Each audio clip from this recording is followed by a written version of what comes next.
រាល់ថ្ងៃជីវិតខ្ញុំដើរតែលតល់គ្មានគោលដៅរស់នៅខ្វះភាពកក់ក្ដៅ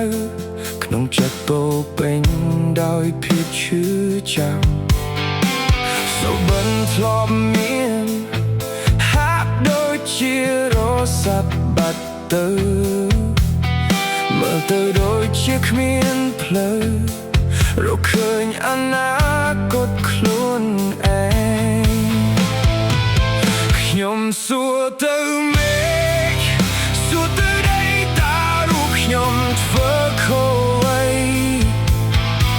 គ្រប់គោលដៅត្រូវបរាជ័យដើរខុសគេគ្រប់រឿងជីវិតគ្មានគោលដៅ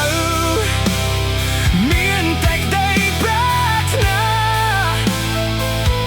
តែស៊ូខំដើរទៅមុខតែមិនដឹងជាទៅផ្លូវណាទោះមានថ្ងៃខ្លះហត់មានថ្ងៃខ្លះត្រូវឈឺផ្សាតែត្រូវតស៊ូដល់ពេលណាទើបខ្ញុំបានផុតទុក្ខទៅ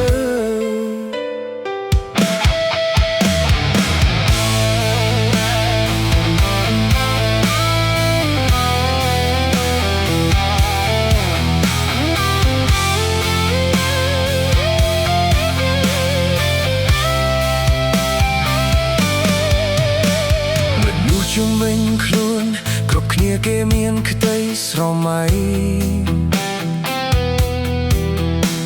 គ្រប់គ្នាគេបានជោគជ័យតែខ្ញុំវិញនៅតែ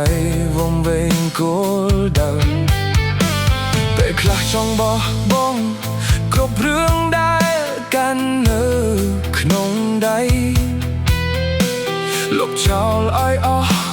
គ្រប់រឿងដែលធ្លាប់ស្រមៃ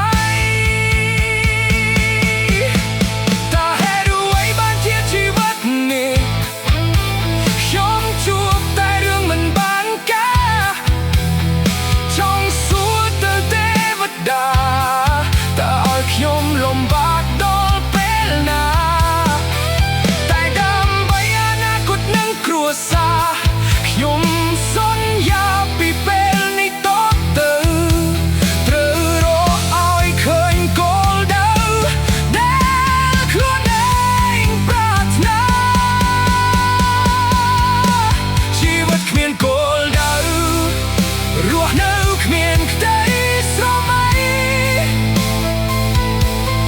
ខ្ញុំមិនបោះបង់ជីវិតខ្ញុំនឹងភឿដូចមេឃបើកថ្ងៃទោះពេលនេះងងឹតខ្ញុំនឹងសាងវាឡើងដោយដៃខ្ញុំនឹងបន្តដំណើរទៅមុខរហូតដល់រកឃើញអនាគត